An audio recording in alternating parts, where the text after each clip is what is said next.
जय जय रघुवीर समर्थ। गुरुर्ब्रह्मा गुरुर्विष्णु गुरुदेवो महेश्वरा, गुरु साक्षात् परब्रह्म तस्मै श्री गुरुवे नमः। तस्मै श्री गुरुवे नमः।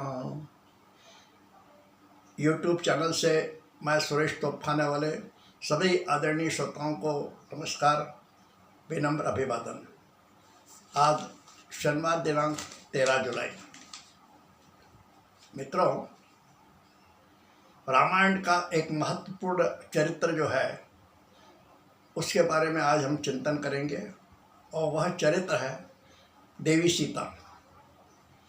देवी सीता रामायण में ऐसा चरित्र है जिसको देखने से ऐसा लगता है और ऐसा माना जाता है मानो कि सीता देवी इसीलिए अवतरित हुई है सारा दुख भोगने के लिए। उनके जीवन में सारा दुख ही दुख है, कष्ट ही कष्ट है, इसी के लिए मानो वह अवतरित हुई है। तो इस सीता देवी की चरित्र के बारे में हम थोड़ा चिंतन करेंगे। उसके पूर्व देवी सीता इस जन्म के पूर्व, उसके पूर्व जन्म की कहानी थोड़ा सा मैं आपको बताता हूँ। रामायण के 17वें कांड, उत्तरकांड के 17वें सर्ग में यह कथा है, और अगस्त्य ऋषि श्री राम को यह कथा सुनाते हैं। कथा कैसी है? कहते हैं कि रावण का भाई एक कुबेर था, यह उसका सौतेला भाई था। लेकिन रावण ने उस कुबेर की सारी संपत्ति, सारा धन, जो कुछ था उसका, वह सब अपनी छल कपट से उससे छीन लिया।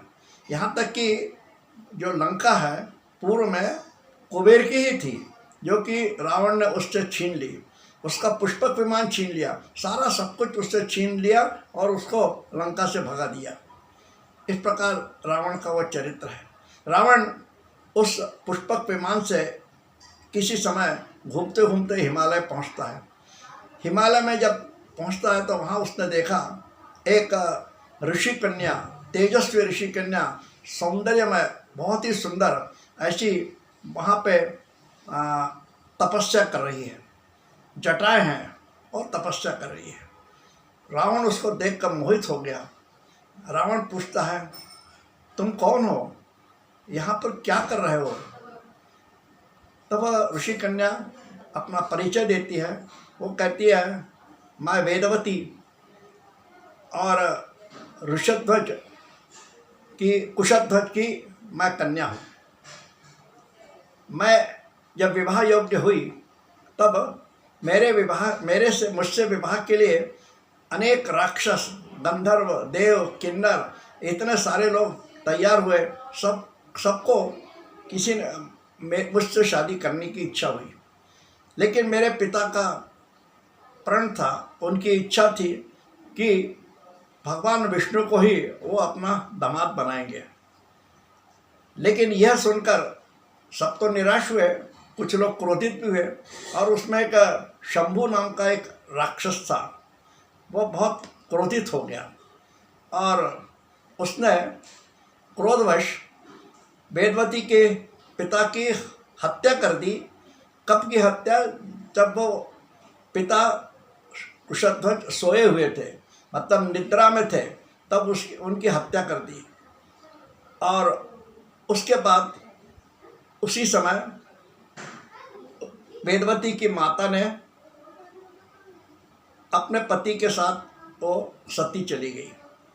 अब माता पिता चले गए, लेकिन वेदवती ने अपने पिता की इच्छा के लिए एक तपस्या शुरू की, भगवान विष्णु को प्रसन्न करने के लिए। और इस प्रकार से वह तपस्या वहाँ कर रही है। तो जब रावण ने यह सुना तो रावण कहता है, अरे मैं तो विष्णु से भी ऐश्वर्य संपन्न हूँ, उनसे भी ज़्यादा अच्छे गुण, सद्गुण मेरे में है। मेरे पास क्या नहीं है? ऐश्वर्य है, पराक्रम है, बल है, बुद्धि है, सब कुछ है।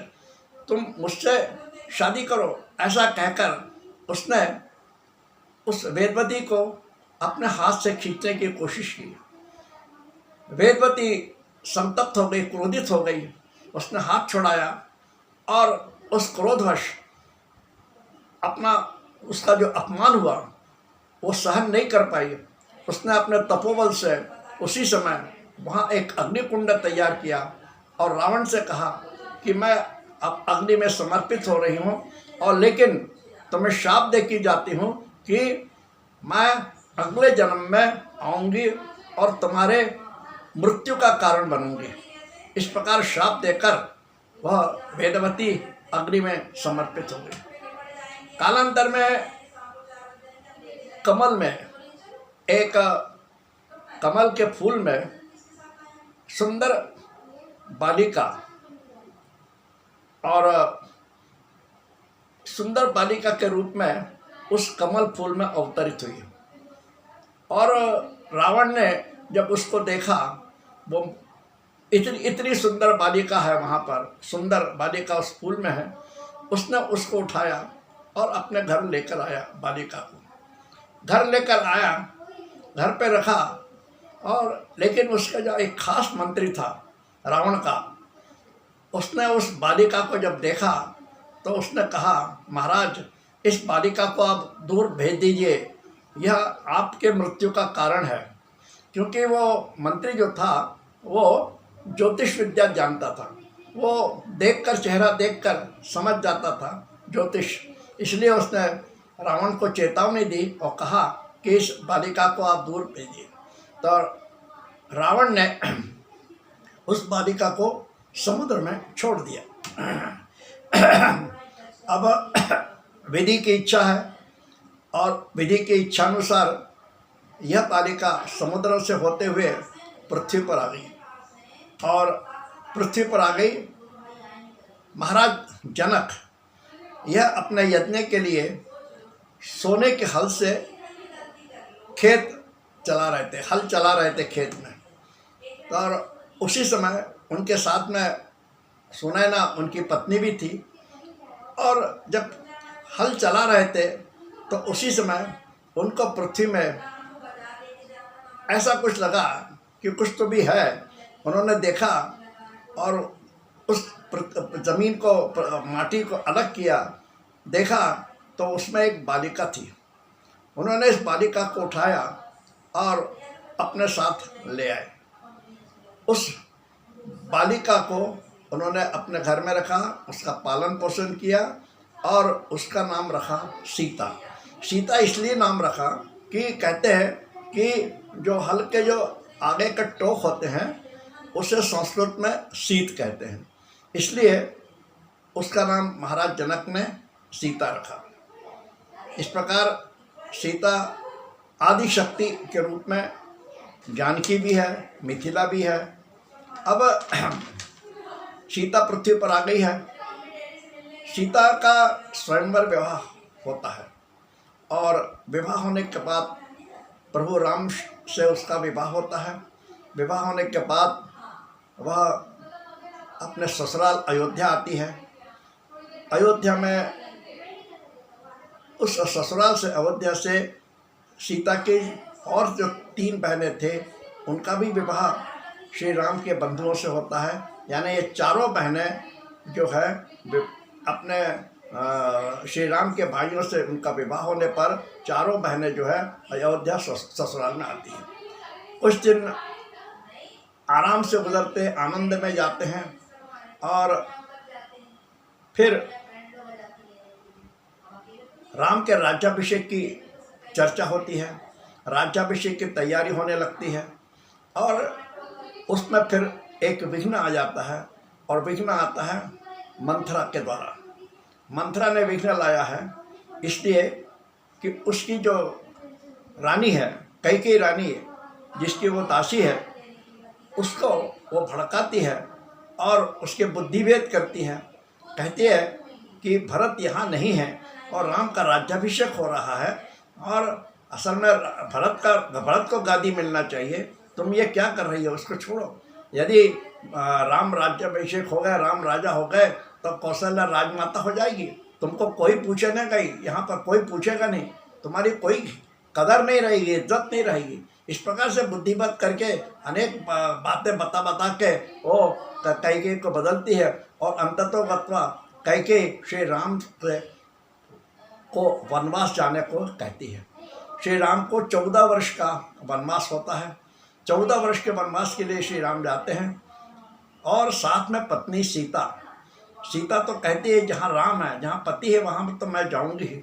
इस प्रकार से यानी अपने पति के सुख दुख में साथ देने के लिए भगवती सीता श्री राम के साथ वनवास जाती है। साथ में बंधु लक्ष्मण भी जाते हैं। जहाँ राम वहाँ लक्ष्मण। लक्ष्मण तो श्री राम की परछाई ही मानी जाती है। इस प्रकार से तीनों जो है वो 14 वर्ष के वनवास के लिए निकल जाते हैं। अब ये वनवास जो है कितना कठिन है, कितना कंटकापूर्ण है। वनवास जाना यानी कोई सहल के लिए या पिकनिक के लिए, यात्रा के लिए जाना नहीं है। बहुत ही कठिन है। वनों में जाना, नंगे पैर घूमना, जहाँ सारे जीवन हिंसक पशु होते हैं, जंतु होते हैं, तुम्हारे रास्ते में कांटे होते, जहरीले कांटे होते, इन सब से मार्ग क्रमण करते हुए जाना है। लेकिन सारे दुखों को झेलती हुई, कष्टों को सहते हुए भगवती सीता अपने पति के साथ वन में जा रही है। इस प्रकार से घूमते घूमते वन में वे एक बार पंचवटी पहुंच जाते हैं और इस पंचवटी में जो घटना होती है वो और दुखदाई होती है कि रावण सीता को वहाँ से हरण कर जाता है। यहाँ से उसका और दुख बढ़ जाता है। रावण उससे हरण करके लंका ले जाता है और वहाँ लंका में अशोक वाटिका में उसको अपने बंदिष्ट निगरानी में, कई राक्षसियों की निगरानी में उसको वहाँ पे कैद कर लेता है। वहाँ सीता को रखा जाता है। सीता कितना दुख है, सारे जीवन में उसको दुख ही दुख आ रहे हैं। अब उसको कई प्रकार से प्रलोभन दिए जाते हैं, कई प्रकार से कष्ट भी दिए जाते हैं, लेकिन सीता जो है सिर्फ अपने पति के स्मरण करती है, दिन रात श्री राम का जप करती है, उनको करते हैं। अब श्री राम घूमते घूमते जब निकलते हैं अपने पत्नी सीता को ढूंढते हुए, राम बहुत व्याकुल हो गए हैं, दुखी हो गए हैं। सीता कहाँ है, मेरी सीता कहाँ है? इस प्रकार से दोनों बंधु ढूंढते हैं, लेकिन कहीं सीता मिलती नहीं है। ऐसा घूमते घूमते वे दोनों बंधु ऋषिमुख पर्वत पर आते हैं। वहाँ उनकी मुलाकात राजा वानर राज सुग्रीव और हनुमान जी से होती है। सुग्रीव जो है वह भी इसी प्रकार प्रभु श्री राम के हिसाब से अनुसार वो भी दुखी है। उसकी पत्नी को उसके बड़े भाई वाली ने अपने पास रख लिया है। इस प्रकार से जैसे राम पत्नी भी रहा है, मैं दुखी है, तो सुग्रीव भी वैसी है। तो दोनों की मित्रता होती है और सुग्रीव और हनुमान ये मिलके श्री राम को मदद करते हैं और लंका में जाकर सीता को वहाँ से पहले छुड़वाते हैं, यानी रावण का वध होता है और सीता वहाँ से मुक्त होती है। लेकिन मुक्त होने पर भी वो सुखी नहीं है, उसको दुखी है। क्यों? क्योंकि भगवान राम उस समय श्री राम उसकी अग्नि परीक्षा लेते हैं। अग्नि परीक्षा इसलिए कि इतने साल वहाँ पर रही है रावण के यहाँ, इसलिए अग्नि परीक्षा लेते हैं। और उस अग्नि परीक्षा में जब वो सच्च निकल आती है तब उसको वो ले जाते हैं।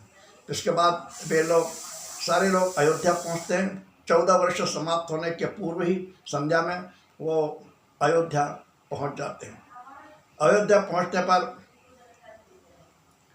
फिर वहाँ पे राम का राज्याभिषेक होता है, राम राजा हो जाते हैं और सीता माता रानी हो गई राजा की। इस प्रकार से कुछ दिन थोड़े आनंद से जाते हैं, लेकिन फिर कुछ ऐसी घटना घटती है, अयोध्या में चर्चा होने लगती है सीता के बारे में कि ये सीता इतने दिन तक रावण के यहाँ रही और राम ने उनको कैसे स्वीकार कर लिया। उसके चरित्र पर लांछन होने लगे। एक गुप्तचर राम का आता है और वो गुप्तचर जो अयोध्या में जो चर्चा चल रही है उसके बारे में उनको बताता है। राम सुनते हैं, उन्हें अच्छा नहीं लगता और जनता के सुख के लिए, जनता के समाधान के लिए उन्होंने सीता का त्याग किया। यानी पुनः सीता का दुख है, सीता को दुख है।